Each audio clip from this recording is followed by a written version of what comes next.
সালামু আলাইকুম ওয়া রাহমাতুল্লাহ। বিডি মেজারমেন্টের আপনার প্রশ্ন আমাদের উত্তরের একটি নতুন পর্বে আপনাদেরকে স্বাগতম। আজকে আমার সামনে প্রথম যে প্রশ্নটা আছে, প্রশ্নটা করেছেন আব্দুর রহমান সাহেব। জানতে চেয়েছেন, বাবা মা মারা যাবার পর 8 ভাই বোনে 8 শতক জমির মালিক হন। বন্টননামা দলিল না থাকার কারণে আমি তাদের এক বোনের অংশ সিটি কর্পোরেশন নামে দলিল করি, এই জন্য যে আমার জমিতে যাবার রাস্তার জন্য ক্রয় করি। আমার প্রশ্ন হলো, সিটি কর্পোরেশনের নামে ক্রয়কৃত অংশটুকু কিভাবে দখল করব এবং দলিলটা টিকবে কিনা। এখানে সবচাইতে বড় কথা হলো, 1 নম্বর কথা হলো, যে কোনো জমি কেনার আগে একটু দখলটা বুঝে নেবেন। এখন কেনার পরে যদি বলেন যে আমি কিভাবে দখল নেব, কেউ যাইয়া কিন্তু আপনাকে এত সহজে এই দখলটা উদ্ধার করে দেবে না। এই জন্য আগেই সব সময় দখলটা নিয়ে নেবেন। 1 নম্বর কথা হলো এটা। 2 নম্বর কথা হলো, আপনার যাবার রাস্তার জন্য জমিটা তো আপনার নামে ক্রয় করবেন। আপনি কেন এটা সিটি কর্পোরেশনের নামে ক্রয় করতে যাবেন? ওই ব্যক্তির কাছ থেকে তো আপনার নামে ক্রয় করা দরকার। 2 নম্বর কথা হইল। 3 নম্বর কথা হইল, সিটি কর্পোরেশন এইভাবে সরাসরি কখনো ক্রয় করে না। সিটি কর্পোরেশন একটা গভর্নমেন্ট নিয়ন্ত্রিত প্রতিষ্ঠান, সরকারি সংস্থা। এদের যদি কোনো জায়গা জমির দরকার হয়, এরা সরকারি রুলস অনুযায়ী অ্যাকোয়ার করে নিবে। এখন এই জন্য দেখা গেছে যে আপনার উচিত ছিল জমিটা আপনার নামেই দলিল করে নেওয়া। বাকি এখন যে অবস্থায় হয়েছে, আপনি তো ওইটার দখল আপনি চাইতে পারবেন না, এটা তো চাইবে সিটি কর্পোরেশন। যে যদি উনাদের নামে দলিল হয়, আপনি যদি উনাদের নামে দলিলটা করেন, এটা কিভাবে করছেন স্থানীয়ভাবে একটু ভালোভাবে সিটি কর্পোরেশনের লোকজন সহকারে বুঝার একটু চেষ্টা করবেন। আশা করি বিষয়টা বুঝতে পারছেন। পরবর্তী প্রশ্নটা যিনি করেছেন রুহুল আমিন সাহেব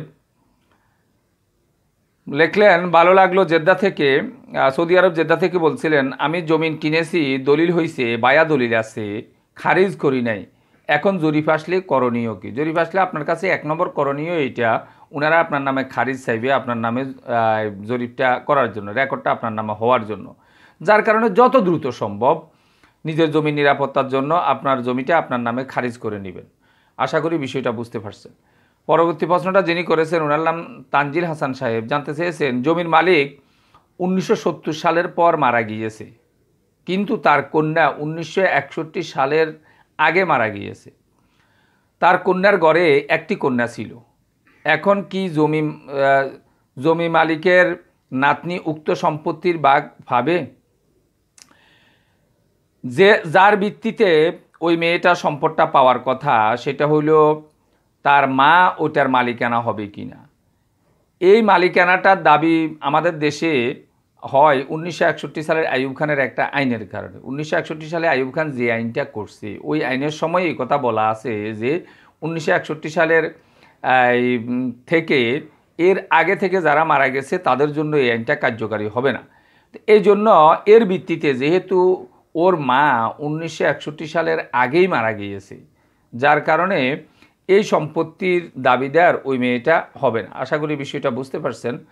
কোনো অংশ না বুঝলে আমাদেরকে আবার জিজ্ঞাসা করলে আমরা জবাব দেওয়ার চেষ্টা করবো ইনশাল্লাহ।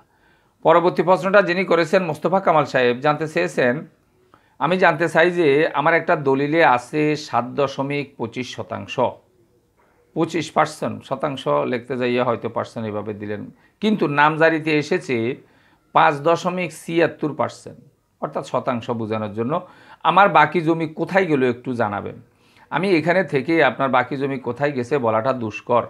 আসলে জরিপের কাগজপত্র আপনার কাছে আছে, জরিপ যে হয়েছে ওই সময় আপনাকে দেখতে হবে, সেটেলমেন্ট অফিসে আপনি যাবেন, এই কথাটা আপনার জিজ্ঞাসা করার অধিকার আছে যে আমার 7.25 থেকে 5.76 কীভাবে হইল। ওনারাই বলে দিবে কি কারণে আপনার জমিটা কাটা হয়েছে। এখন আমি হয়তো আপনাকে এইটুকু বলতে পারি, আপনি বুক দখলে কতটুকু আছেন এইটা একটু দেখবেন। কারণ এই জরিপগুলো বর্তমানে সবচেয়ে বেশি গুরুত্ব বা প্রাধান্য যেটাকে দেয় সেটা হলো দখল। আপনার দখল না থাকলে ওইটুকু আপনাকে ওনারা আপনার নামে রেকর্ড করা দিতে চাইবে না। এই জন্য আপনার নামে কতটুকু দখলে আছে এটা দেখবেন। বাকি ওনাদের কাছ থেকে ওনারা একটা ডকুমেন্টের ভিত্তিতে জরিপটা করে দেখার চেষ্টা করবেন যে ভাই আমার এটা কিসের ভিত্তিতে কমলো, কেন কমলো, ওনারাই জবাব দিবে। আশা করি বিষয়টা বুঝতে পারছেন।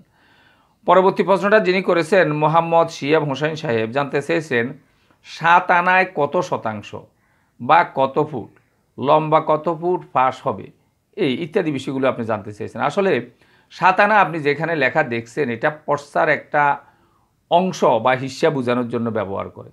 এখানে ওই পর্সায় মোট একটা জমি আছে, মোট জমির সাতানা কতটুকু এই কথা বললে পরবর্তীতে এটা কত ফুট হবে বা বর্গ ফুট হবে বা দৈর্ঘ্য কত ফুট হবে, প্রস্থ কত ফুট হবে, আমরা খুব সহজে আপনাকে বলে দিতে পারবো। যে পর্সায় আপনি এই বিষয়টা দেখছেন ওই পর্সায় আপনি খেয়াল করবেন ওখানে মোট একটা সম্পত্তি আছে, মোট জমি কতটুকু এটা দেখার চেষ্টা করবেন, তাহলে ওই হিসাবে সাতানায় কতটুকু হয় এটা আমরা বের করতে পারবো।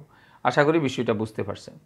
পরবর্তী প্রশ্নটা যিনি করেছেন আবু হানিফ সাহেব জানতে চেয়েছেন নামজারি জমা দিলে তখন জরিপ আসলে কি করব। আপনি নামজারির জন্য জমা দিয়েছেন, অল্প কিছুদিনের পরে, বর্তমানে 1 সপ্তাহ হোক, 15 দিন হোক, 20 দিন হোক, 1 মাস হোক, আপনি পেয়েই যাবেন। আর জরিপের প্রক্রিয়া এরকম না যে 1 দিন 2 দিন 3 দিনে শেষ হয়ে গেছে। একটা এলাকায় জরিপ শুরু হয়ে গেলে একটু বেশ কিছু সময় লাগে। আর নামজারি জমা যে দিয়েছেন ওই জমার কাগজটাও আপনার কাছে আছে। যখন জরিপ আসছে আপনি এটা দেখাবেন যে নামজারি আসতেছে আমার, দেখবেন 1 সপ্তাহ 15 দিন পরে আপনি পেয়ে যাবেন। ওইটা দেখাইয়েই রেকর্ডটা আপনার নামে করাইতে হবে। আশা করি বিষয়টা বুঝতে পারছেন। পরবর্তী প্রশ্নটা যিনি করেছেন মোহাম্মদ সম্রাট সাহেব, স্যার আমি জামালপুরে বক্সিগঞ্জ থেকে সম্রাট। আমার প্রশ্ন হলো নারী বিবাহ বিচ্ছেদের পর ওই নারী দ্বিতীয় বিবাহ করে, বিআরএস রেকর্ডে প্রথম স্বামীর নাম, বর্তমান এনআইডি কার্ডে দ্বিতীয় স্বামীর নাম আছে, ওই বিআরএস রেকর্ডে জমি বিক্রি করতে চাইলে ওই ব্যক্তির করণীয় কি? বিআরএস রেকর্ড হিসাবে জমি বিক্রি করতে পারবেন, এটা স্বাভাবিক একটা ঘটনা যে একটা মহিলার একাধিক স্বামী হইতেই পারে। প্রথম স্বামী মারা গেছে, দ্বিতীয় স্বামী গ্রহণ করছে, অথবা প্রথম স্বামী কোনো কারণে বিবাহ বিচ্ছেদ হয়েছে, দ্বিতীয় স্বামী গ্রহণ করছে, যার কারণে স্বামীর নাম তো ভিন্ন হইতেই পারে।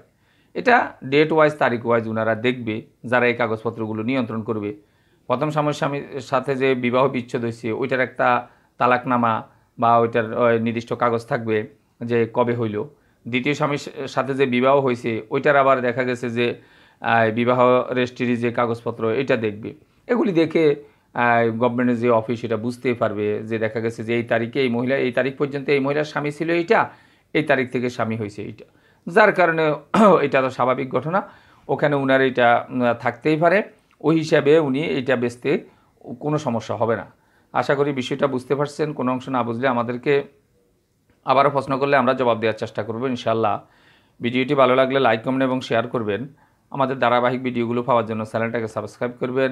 আমাদের আজকের প্রশ্ন উত্তর পর্বটা এই পর্যন্ত থাকবে। আল্লাহ হাফেজ।